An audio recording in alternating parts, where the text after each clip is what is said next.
Man, it feels a lot better to be standing up here after a victory instead of a loss. But you guys ready? Yeah, no, I couldn't be more proud of this team and how they just battled. The message all week was who's going to want it more. And who would have known that it would have gone into three overtimes and probably the most complimentary football game that we've played.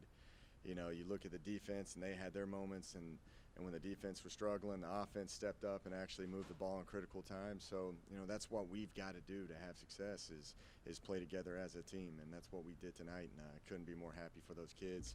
You talk about a lot of them have had a lot of criticism over the past 3 weeks, but a lot of them showed up and stepped up and made a lot of plays, and I couldn't be more happy for them. But overall, that's a big win for us. We're going to enjoy this one tonight. We know we got a really tough nickel state coming in next week, where our goal is the new season starts now. Our goal is to be 2-0 after next week. So, any questions? That's something you said going into this game, that you wanted to be 1-0 because you wanted to start a brand new season after going 0-3. Do you feel after this win, is this kind of a turning point for this team? Can you feel that from your players? I thought this was a pivotal moment for us. I wanted these kids to win so bad, and so did they, that, if they didn't pull this one off, it was going to be some tough conversations, and you could have possibly lost the team. But I think they know that, the Sun Belt is a tough league across the board. That's a good Georgia State team. I thought what they did offensively is great. That's why they beat an SEC opponent. But, that's why we've got to continue to play together and understand that all these games from here on out are winnable games. We just got to continue to get better, keep stacking days, and make sure that we're improving as a team. But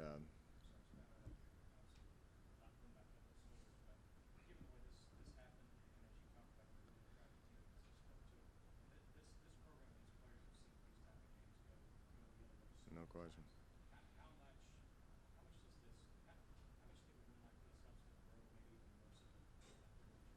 Yeah, it's exactly what I told him at halftime. It's about finishing the games. Finish this game the way you want it to be.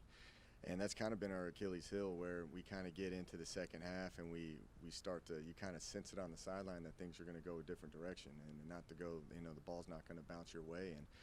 And, I thought the kids never blinked once, even when there's times where you thought that we were probably going to, lose the game when you're down 7 in overtime. And man, they just kept battling. They kept pressing forward, and that is a very big game for us because it shows us that we're capable of finishing games if we play together as a team. That spike at the end of the regulation, did you think time should have ran off, or what was your thought on that whole situation? Yeah, though I was listening to Twyford. Twyford actually got the rule wrong based off of what I was talking about, where if it is a running clock, all right, they go to instant replay to see when the ball touches the ground for the spike. All right, and I thought it looked like it was, the ball hit the ground when it was all zeros. But, that's the way it goes. That pretty emotional because everybody rushed the field because we all thought we had won the game. Pretty curious to see what their thought was and the judgment call from the review on that point. But, if the clock was stopped, they can run a spike, takes 2 seconds to run off. Everything else goes to an instant replay if the clock is running. So, what a wild game! What a wild way to end the regulation. So, hopefully, you'll probably never see one of those situations probably ever again. Of course, it comes in my 4th game as a head coach.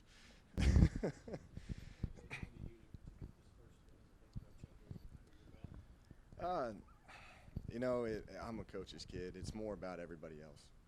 Like just to see the coaches are coming to me all fired up for me. I'll get my first one where I'm fired up for them, for all the scrutiny and the criticism we've gone through for 3 weeks. And, just to see, the kids and the administration and just the fans and everybody just so excited for the win. That's why you do this. It's not just about me and just getting a win. It's about galvanizing this whole university and showing excitement and understand that we're building something special here. Coach, Caleb said that you guys, or that they picked you up in the locker room after this. Is that true? And what does this win do to bring the team a lot closer? I'm sure they were already like that, but a win like this has got to do something for it. No, they already are a close team. That's the thing. Like, these kids don't waver. They've been through the highs and lows of every single thing that you can possibly imagine over the course of the past 4 years for some of these kids. So I don't think it brings them any closer. It's just more about I'm relieved that they got a victory, because they put so much work into it.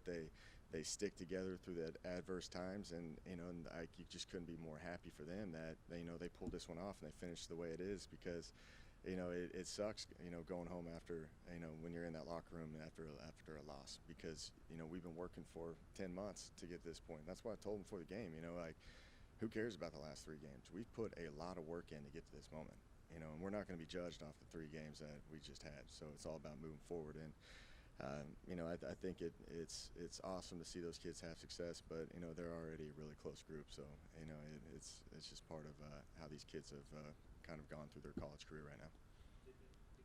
Yeah, they did pick me up, but like they were when I was up in the air, they told me they would not drop me, which I got that going for me right now.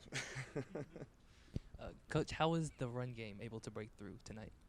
Yeah, it's something that we set down as an offense for the last 4 or 5 days, and we just sit there and we talked about how it's very difficult to put Gresh in those situations where he has to throw it every single snap, and it's tough on our O-line. Our O-line is not capable of throwing it every single play. So we had to put an emphasis on getting the run game going, and once you got the run game going, it put Gresh in some favorable situations, what we've always talked about. And I thought that we could run the ball on this team, and I thought Bob did a really good job at calling the game and not deviating away from the run game, and he stuck to it, and he put us in some really good spots. And you got to give credit to Coach Dick, because he called it one hell of a game. Coach, I know you ended on a high note there. I want to know what was the lowest point of the game for you, and can you bring me back to that situation, how you felt? There's a lot of highs and lows in that game. You think about really just the spiked ball all the way to the end of the third overtime. You're talking about, we rushed the field thinking that we won the game. All right, we miss a field goal. They also score a touchdown and go up 7. Like, there were so many highs and lows in just that part. But again, it's a game where you got to just keep fighting till the end. These kids did it.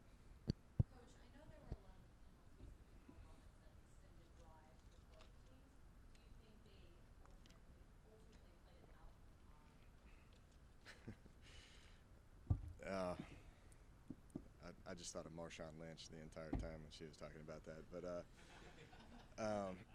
no, I'm saying it's football. It's an emotional game. I thought there was drives and penalties that happened for us that just crushed us in the first half, and I thought at the end there was some on them that they're probably thinking the same. I haven't really looked too far into it. I was pretty frustrated in the first half. I was, because I thought the offense. They were playing well, but we're not to that point yet where we can overcome really long situations yet. And it did. Like, Gresh pulled that one and ran for 18 yards for, like, on that 1st and 20, which was fascinating. Gresh's spin move is awful too, by the way, since we're on that. But yeah, there was a lot of coaching going on in this game in terms of different situations and confidence builders, and like when you have pass interference calls, like the confidence of that kid shrinks so much. So then you have to get into the whole X's and O's of how you protect them and how you do things. So there was a lot of thought that went in behind all the penalties that occurred in this game.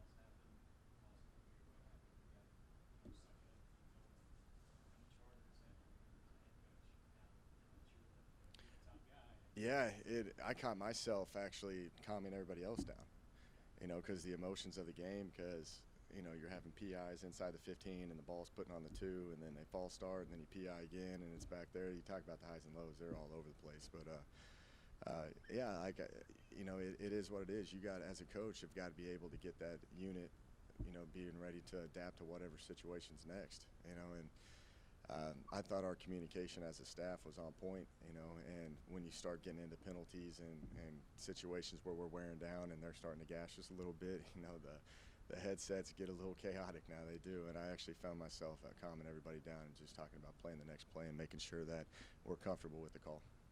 In the third overtime, after Roland had missed the first field goal, what was your confidence level in Roland making that game winner there at the end? Well, it was awesome to me, because they iced the kicker, and I iced him in our Friday practice. So I was just like, all right, it's fate now, because he hit that one. It's just exactly what we practiced. It's same hash, same everything, and he hit it through. So I felt pretty confident after that, because you just felt that we prepared him that week. We iced him. We got him ready for that situation, and he kicked it through. So Pretty awesome for that kid to bounce back after a previous miss and seal the game for us. They actually picked him up in the air too in the locker room. So As they should, only customary. As they should, only customary. You have Brian London here. We're going to talk to him soon. Defense. Talk about your defense. What your defense did for you tonight, and then Brian London's performance, which seemed second to none tonight. The defense, that's who we lean on. That's who we've always been. Like my whole thing was trying to run clock, and run the football so we didn't put the defense out there so long, and we did that, and that's a really good offense. I'm telling you, what they've done in that scheme and that quarterback is very talented, and how they utilize them in the zone read. It's a dangerous offense. It really is. And I thought the defense, they held their own. They wore down a little bit at the end, but they made plays in critical moments and put them in tough situations, and that's what you ask for. And I've always told Bilo and really the defensive guys that we need you to win the game for us, and I thought they did. They put us in enough situations to win this game. Obviously, the offense has got a lot more confidence back, but, I'm going to still lean on the defense and lean on the play of Bilo.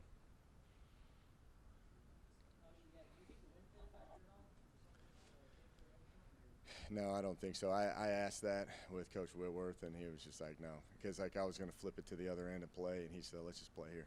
The win's not that big of a factor. It's dead. We should be able to hit field goals at this range.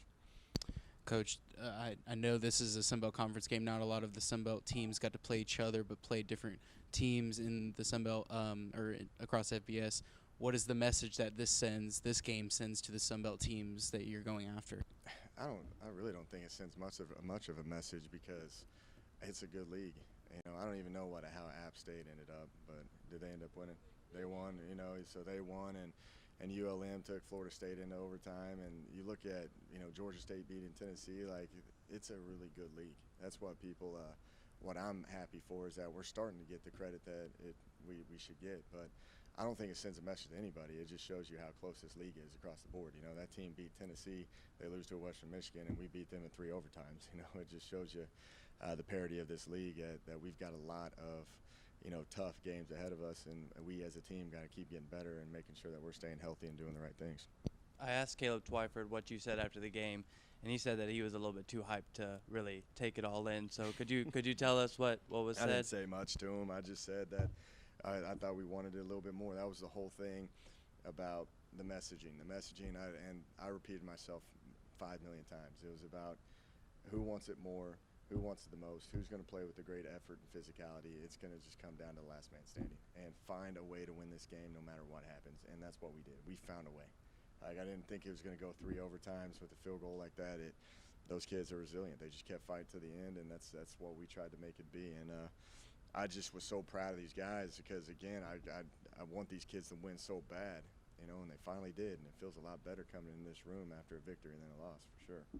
This week you talked about simplifying This last one, let's go. Yeah, you talked about simplifying the offense this week, and it seems, or with the passing play, and it seemed like with the running game, it was really able to cut down the turnovers, and in turn you got turnovers on defense, which changed the game. Do you think you were able to accomplish that, simplifying the offense, make it easier on your quarterbacks? I did, and that's getting the run game going. We sat down and we looked at the strengths and the weaknesses of every single kid on our team. What the quarterbacks can and can't do, where the run game is, O-line is, and made sure that we were putting them in situations that they're capable of doing. That was my whole thing. We put a lot of more different personnels out there. We moved Hutch into slot receiver because he's a great route runner, and it just gives us another advantage of where we're at. And it was just making sure that we simplified it in terms where they didn't have to think much, but also putting them in positions that they're capable of doing.